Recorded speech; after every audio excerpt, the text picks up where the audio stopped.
Du coup, est-ce que toi, tu aurais un outil pour aller aiguiser son mode d'emploi intérieur? Je pense qu'il y a un outil qui me semble assez, j'ai envie de dire difficile d'utilisation, mais quand même efficace, ce serait les émotions. Bien vu. C'est un peu vaste, hein, comme ça, les émotions, mais déjà, j'ai envie de commencer en parlant des émotions dans le sens où il n'y a aucune émotion qui est négative ou aucune émotion est positive. Il n'y a que les émotions qui sont agréables ou désagréables. Et elles nous donnent des indications énormes. Si on s'autorise à les écouter, à comprendre le message qu'elles nous donnent, les invitations qu'elles nous montrent, autant elles sont utiles pour nous donner des messages sur notre vie actuelle, peut-être qu'il y a des choses à modifier, qu'il y a des choses dans lesquelles on est inconfortable, autant elles peuvent nous donner des indications sur tout ce dont on parlait dans l'inconscient, par rapport aux transgénérations, par rapport aux vies antérieures. En fait, elles sont... les émotions, tout le monde en entend parler, et j'ai l'impression qu'on ne se rend pas compte de tout le trésor qu'il y a derrière elles. Ça parle trop ce que tu dis. Et puis c'est comme si finalement l'être humain il est venu sur la planète pour expériencer tout le spectre d'émotions. Finalement, tu vois, de la, entre guillemets, la pire, enfin, si on peut appeler ça comme ça, Oui, à la meilleure. Et que c'est pas parce que c'est des émotions, comme tu disais avant, qui sont entre guillemets négatives qu'on doit pas les vivre. Parce que justement, on peut pas être que tout le temps dans des moments agréables. C'est pas la vie, sinon on n'est pas là pour ça. Et qu'en fait, on doit s'autoriser, parce que c'est clair que quand il y a une émotion agréable, finalement, c'est facile de laisser aller, oui, vu que c'est agréable. Mais quand c'est désagréable, ce serait facile de mettre un mouchoir dessus et puis dire je la vois pas. Puis je remplace par quelque chose d'autre, de plus agréable. Puis finalement, si on est tous s'autoriser à vivre les émotions désagréables, et puis aussi d'accepter que chacun a son lot finalement, puis que c'est pas parce que c'est moi ou parce que c'est toi, tu vois, oui. et qu'en fait on doit expériencer ça. Et justement de pouvoir aller là-dedans, dans ce côté plus entre guillemets désagréable, négatif, voilà, et ben ça va permettre de retourner de l'autre côté finalement. C'est comme une espèce de balance, tu vois. L'un va pas sans l'autre. J'aime bien ce que tu dis, dans le sens aussi de comment est-ce qu'on peut s'autoriser à... Enfin, arriver à traverser une émotion désagréable, c'est en voyant que finalement, c'est positif derrière. Mhm. Enfin, c'est un peu l'espoir, j'ai envie de dire, de se dire, ok, derrière ça, c'est pour m'amener une compréhension, c'est pour m'amener un mieux-être. Donc je trouve encourageant de se dire, bon, ok, là c'est insupportable, c'est horrible. Parfois on a l'impression de mourir de douleur. Je m'entends encore dire des fois quand je traverse certaines émotions, je vais mourir de douleur. Ok, soit, on accueille, mais toujours avec cette petite lueur d'espoir que de toute façon derrière c'est pour être mieux. C'est jamais pour nous punir ou nous faire du mal, c'est aussi pour être mieux. Donc déjà de penser comme ça, je trouve que ça aide à traverser une émotion désagréable. Et finalement, toutes les émotions désagréables qu'on ne traverse pas, comme tu dis, on met un mouchoir dessus, bah, elles augmentent, elles augmentent, elles augmentent, elles augmentent, et elles finissent toujours par nous péter à la figure. Je vois beaucoup de personnes qui me disent mais j'ai compris ce que j'ai à mettre en place dans ma vie, je vais mieux, tout ça, mais pourquoi est-ce que ça va quand même encore pas vraiment? Parce que finalement, la compréhension du moment, de l'instant T ou de toute l'expérience qu'on acquiert avec le temps et que bah, on s'autorise à être plus soi-même, etc. C'est toutes des choses qui font qu'on est mieux. Mais si on n'a pas libéré Mhm. les émotions accumulées, par exemple pour toutes les fois où on n'a pas été soi-même, bah ça reste en nous. Donc finalement, ça reste bloquant. C'est un peu comme des vieilles casseroles que tu attaches Oui, autour du bassin oui. et puis que tu dois toujours continuer à traîner. Donc t'as beau avoir compris que tu prends un autre parcours, bah, le parcours il est quand même pas plus léger vu que tu traînes toujours les douleurs derrière. Ça me parle ce que tu dis, et puis c'est comme si finalement on prend l'exemple de la maison. Tu sais, tu construis une maison sur des bases qui sont pas solides. Et t'as beau avoir les bons matériaux pour faire le toit ou je ne sais quoi, si le fond c'est pas solide, ben ça s'effondre. Oui, Puis finalement ça rejoint aussi ce qu'on disait que c'est pas contre nous, la vie n'est pas contre nous. Si c'est quelque chose de désagréable, c'est que derrière il y a quelque chose finalement d'agréable. Et puis je trouve que ça montre aussi que rien n'est acquis. Parce que finalement, quand tu vis des moments agréables, alors c'est pas, faut pas forcément penser comme ça, mais c'est qu'il y a aussi l'autre côté, tu vois. oui, Et puis quand t'as des moments désagréables, ben, se dire, ben en fait, t'as tout le temps les deux. Je trouve que c'est jamais. L'aiguille de la balance, elle est jamais bloquée sur soit l'un ou soit l'autre. oui, Et puis de pouvoir se dire, ben c'est normal. Et puis pas ignorer ça, je trouve. oui. Tu vois, d'avoir vraiment ouais, c'est normal. Et puis, ce que tu disais avant, finalement, que tu traînes des vieilles casseroles ou alors tu construis ta maison sur quelque chose de pas solide, c'est comme s'il fallait aller retraverser l'émotion. Mais ça, tu vois, ça peut être douloureux parce que tu te dis, s'il y a un événement qui s'est passé il y a des années, puis que tu as mis pendant 10 ans un mouchoir, comment tu fais pour aller retraverser? Et puis, comment tu fais pour savoir qu'est-ce qui a déclenché? Parce que, tu vois, il y a tellement de choses qui se sont passées, donc c'est quoi le déclencheur? C'était quoi? Parce que le mental aussi, après, il aime bien, il va, tu vois, brouiller les pistes, et puis non, il n'y a rien eu, ça s'est pas passé, j'ai pas ressenti ça, finalement. C'est tellement intéressant ce que tu dis dans le sens où ça me fait penser à la légitimité. Je trouve que parfois on s'autorise pas à dire je ressens autant que ça pour si peu. Ou comme tu dis, il y a 10 ans, ah mais c'est vieux, ou il n'y avait pas de vrai truc qui fait que je peux sentir ça. Si, on est légitime de sentir ça. D'une part parce que simplement il n'y a pas besoin d'avoir une bonne raison pour ressentir quelque chose. En fait, si je l'ai senti comme ça, je l'ai senti comme ça. Et c'est suffisant pour que ça soit réel. Donc après, effectivement, c'est d'aller rechercher ça. Et puis il y a aussi tout ce qu'il y a derrière l'émotion à laquelle on ne se rend pas compte. Par exemple, tu vois, on disait avant, on pourrait avoir l'impression qu'on exagère sur une émotion à un instant T. Sauf qu'au fait, il y a tout ce qu'on ne comprend pas derrière. On parlait des transgénérations des vies antérieures. Là aussi, si je sais pas, j'ai l'impression que j'ai une colère démesurée quand quelqu'un me dit quoi faire, c'est peut-être intéressant d'aller chercher qui, dans toutes mes lignées aussi, n'a pas pu s'exprimer et a dû être obligé à être enfermé, à faire ce qu'on lui dit de faire. Toutes les vies antérieures où j'ai dû être fermée, coincée, tu m'étonnes que dans ta vie actuelle, la seule fois où on t'enferme un petit peu, une colère, elle paraît énorme. Et donc c'est intéressant de se dire, ok, j'ai l'impression que je culpabilise, que j'en fais trop. Oui, mais il y a tout ça derrière auquel tu penses pas, qui font que ton émotion, elle est aussi grande que ça. Oui, puis finalement, l'émotion, c'est un peu aussi le miroir de qui on est. Tu vois, tu parles de la colère.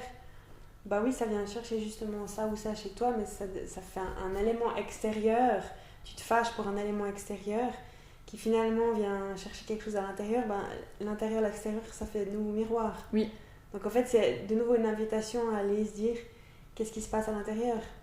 Et puis d'aller déblayer. Et puis après, c'est vrai que si t'as tout le temps mis un mouchoir, c'est pas évident quand même. Est-ce que toi, t'aurais un peu une piste pour aller retrouver le truc qui a déclenché, la petite chose? Déjà de se dire aussi, ça fait miroir, mais en même temps, ça nous définit pas. Je trouve que ça nous permet déjà de prendre un tout petit peu de distance. Une émotion qui me traverse ne me définit pas. Je ne suis pas ma colère. Donc peut-être je suis pas heureuse des comportements que j'ai quand je suis en colère ou des mots que j'utilise, mais ça ne me définit pas en tant qu'individu colérique ou agressif. Ou je sais pas quoi. Donc déjà ça, de deux, la légitimité dont je parlais avant. Si on se donne le droit de sentir une émotion, on l'autorise à exister. Donc quelque part, déjà on peut commencer à essayer à la ressentir, à l'entendre, à l'entendre taper à la porte comme ça. Donc déjà j'ai le droit de sentir tout ce que je ressens. Déjà ça enlève un poids. Déjà ça enlève un poids, puis ça ouvre la porte à l'entendre. Si on ne lui donne pas le droit d'exister, on peut pas l'entendre. Donc elle reste cachée au fond. Donc il reste cette légitimité, puis sinon j'aurais un petit peu envie de dire, malheureusement, parfois c'est un peu de se faire violence. Oui, puis d'aller rechercher. D'aller la traverser. Ouais, d'aller rechercher le truc qui a fait mal, et puis pour la traverser, tu dirais quoi? De se remémorer un peu Ce serait de se remémorer toutes les sensations que ça fait, peut-être les images qu'on peut voir au moment où on ressent cette émotion à cet instant T, puis d'accueillir, peut-être que ça fait pleurer pendant 1 heure, peut-être que ça donne envie d'aller crier dans la forêt. Peut-être, je sais pas, voilà, de se dire, maintenant je me pose avec moi et puis je traverse. Parfois c'est très dur de le faire aussi seul. C'est des fois intéressant d'avoir quelqu'un de confiance à côté de soi. Ça peut être un ami, ça peut être un conjoint, n'importe qui à ce moment-là nous aide à juste vivre l'émotion, la transcender, la traverser, sentir à quel point on a été mal à ce moment-là, à quel point on a eu peur, à quel point on a été triste. Et puis d'ensuite, la laisser pas traverser. Comment on peut aussi libérer ça, j'ai envie de dire, dans le plus concret, c'est comprendre le message derrière chaque émotion. Quand je ressens de la colère, c'est que je me sens pas respectée ou que mes valeurs ne sont pas respectées. C'est déjà une bonne indication. Quand je ressens de la colère, ok, à quel moment on m'a pas respectée ou à quel moment je ne me suis pas respectée. La tristesse, c'est quand il me manque quelque chose ou quelqu'un. Ça peut être aussi une passion, ça peut être... Souvent c'est un bout de soi, généralement je trouve, parce qu'il y a un bout de soi qu'on a mis de côté puis ça nous rend triste sans savoir pourquoi. Puis sinon, des fois, elle est aussi salvatrice. Si d'un coup, je sais pas, je déménage, je suis peut-être heureuse de déménager, peut-être que je suis aussi triste pour tout ce qu'il y avait avant. Donc c'est aussi ok de laisser aller cette tristesse. Le dégoût, ça veut dire le rejet. Il y a un truc qui est pas bon pour moi. Heureusement que j'ai du dégoût, sinon comment je saurais que ce truc est pas bon pour moi, ou que cette situation est pas bonne pour moi, ou que cette personne n'est pas bonne pour moi à ce moment-là. Sinon il y a la peur aussi finalement, on dit dans 99,9% du temps la peur, on n'est pas dans un vrai danger. Oui, c'est une conception mentale. Absolument. Mais en même temps elle vient aussi nous dire là je suis pas en sécurité, j'exagère pas. Pourquoi il y a une peur derrière? C'est un vieux souvenir, c'est à moi ce souvenir, c'est à un de mes ancêtres, c'est dans une ancienne vie ou c'est dans cette vie, j'ai peur de quelque chose et j'ai le droit. Et puis heureusement il y a la joie, l'état normal du corps humain de toujours vouloir être dans le plus de joie, c'est ce qui nous fait nous maintenir en vie et puis chercher des solutions comme on fait là. Voilà, heureusement. Et puis justement aussi que j'ai l'impression d'aller plonger là-dedans, ça fait justement ça met encore plus de joie parce que c'est des compréhensions. C'est pour nous faire avancer. C'est pas pour on ressent pas X ou Y chose pour nous faire reculer finalement parce que pourquoi d'accord. Et puis je sais pas ce que t'en penses, mais j'ai l'impression que si ces choses sont pas libérées, à force ça peut créer des maladies parce qu'en fait les énergies elles se stockent et tu vois, ça peut créer des douleurs, des choses. Et finalement de nouveau rien n'est une fatalité parce que si d'un coup du jour au lendemain t'as soit une douleur ou quelque chose qui va pas, il y a toujours derrière, il y a toujours une raison. Ça peut être diverses choses, mais d'aller chercher les émotions, de les retraverser, de libérer, de faire circuler l'énergie dans le corps correctement. Et puis ça demande aussi, nouveau, ça demande de prendre du temps pour soi et puis de s'autoriser à se dire, ok, tu vois, c'est aussi pas facile de se dire, peut-être que mon mot là, ça vient d'une émotion qui n'a pas été libérée, ça fait des années en arrière, et puis se dire, ok, là t'as l'impression que tu recules, tu vois. Oui. Tu te dis tu recules, et en fait non, c'est simplement, tu recules, mais dans la compréhension, tu vas simplement chercher un élément en arrière qui te manque, puis tu le ramènes dans le présent, pour finalement, c'est comme si c'était la pièce du puzzle qui manquait, tu vois. J'aime bien cette idée, parce que parfois on dit, mais il faut pas ressasser le passé. Oui. Mais il y a une grande différence, pour moi en tout cas, entre ressasser le passé, ou alors replonger un coup en arrière, venir revivre une émotion, revivre une scène, peut-être pour traverser l'émotion. Si on donne un exemple concret, ce serait aussi de juste revivre la scène. On peut la revisualiser, voir les gens qu'il y avait à ce moment-là, voir à quel point on a pu avoir mal sur ce moment-là, et puis hop, on refait un bond dans le présent pour que finalement on soit beaucoup plus léger et puis qu'on puisse ensuite créer un futur plus libre aussi. Oui. Puis j'ai aussi l'impression qu'il y a des moments où peut-être qu'on n'est pas prêt parce que le mental il nous protège quand même de certaines choses. Puis des fois on met un mouchoir et d'un coup ça pète parce qu'à ce moment-là t'es prêt à voir. Et puis de se dire aussi, oui mais j'ai pas, parce que ça arrive, on voit pas des fois, tu sais, on a mis un mouchoir sur telle ou telle chose. Puis ce serait facile de se culpabiliser puis de se dire, oui mais j'ai pas vu, mais c'est dur, j'ai pas vu et puis j'aurais dû. Mais au final, si on l'a pas vu avant, c'est qu'on n'était pas prêt à le voir avant. Puis on a le droit aussi de vivre avec des choses qu'on n'a pas... parce qu'autrement, tu vois, personne n'est parfait, j'ai envie de dire. Oui. Tout le monde a des choses où, oui, c'est pas libéré, et puis oui, j'ai encore ça, puis voilà. Puis ça fait partie finalement. C'est simplement le moment où ça crée de la douleur, où ça crée un inconfort, où il faut... J'ai envie de dire, on est obligé, parce que sinon, ça reste. Oui, comme tu dis, chaque expérience, elle nous amène justement jusqu'à ce qu'on soit prêt à libérer ce point-là. Après, c'est difficile de mettre tout ça en place. Je trouve ça, comme tu disais, de prendre ce temps avec soi. Il y a un peu cet aspect, j'aime bien prendre cet exemple de prendre un café avec soi. Oui. On papote avec soi. Sinon, on ne sait pas. Comment est-ce qu'on sait ce qui nous traverse? On n'a aucune idée. Qu'est-ce que je ressens à ce moment-là? Si on ne se pose jamais la question. Des fois, c'est aussi simplement réapprendre avec soi-même, de se demander comment tu te sens là. Bonne question. C'est tellement quelque chose qu'on a oublié, tu vois, j'ai l'impression, parce que finalement tu te lèves, tu prépares tes affaires, tu pars, toute la journée t'es focus sur l'extérieur, parce que voilà, après t'arrives le soir, t'as des trucs à faire, et puis une journée passée, puis finalement ça se répète, puis après, oui, il y a des choses qui s'accumulent, parce que finalement, il faut se tourner simplement vers l'intérieur et regarder ce qui s'y passe. J'ai l'impression que parfois aussi d'aller chercher dans certaines émotions, ça peut donner un aspect parfois négatif dans les croyances. Ah mais c'est négatif, tu replonges dans un truc qui est pas agréable, ou tu viens ressasser ça. Mais ça en fait, oui, ça fait partie. Et puis c'est justement d'accueillir ces phases, comme tu disais, qui sont pas toujours toutes roses. Puis dans le but d'aller mieux. C'est ça, toujours. Parce qu'on n'a pas envie d'aller mal, donc c'est pas, mais c'est ça. C'est clair qu'il voudrait dire c'est mal. Encore une fois, ça aussi, il y a certaines émotions qui nous font maintenir dans un état où on n'est pas bien. Mais finalement, c'est pas le moment de comprendre si... Voilà. Et puis c'est aussi ok à ce moment-là qu'on n'est pas bien. Voilà.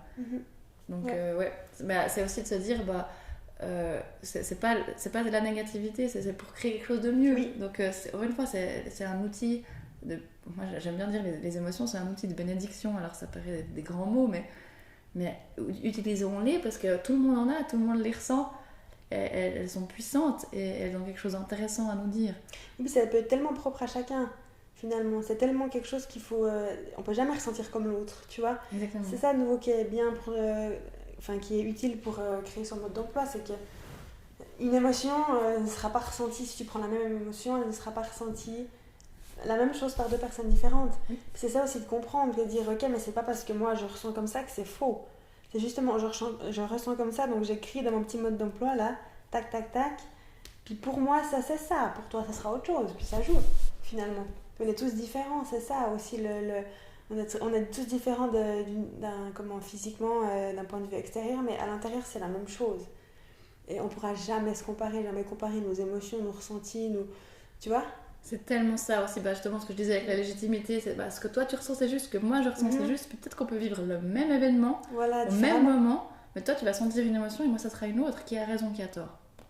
Et puis ça vient un petit peu réactiver finalement quand tu vis un événement, tu parles de vivre un événement d'une certaine façon ou d'une autre, mais finalement la chose aussi qui font que ces événements sont vécus différemment, c'est les blessures qu'on a. Oui, exactement. En chacun de nous, t'es d'accord ? Oui, finalement si on n'est pas réactif aux mêmes choses, quelque chose que pour toi tu vas me dire mais pourquoi ça te touche ? Oui. Et puis pour toi ça sera autre chose, donc oui finalement tout dépend de notre construction aussi dans l'enfance, à toutes les blessures qui se créent petit à petit.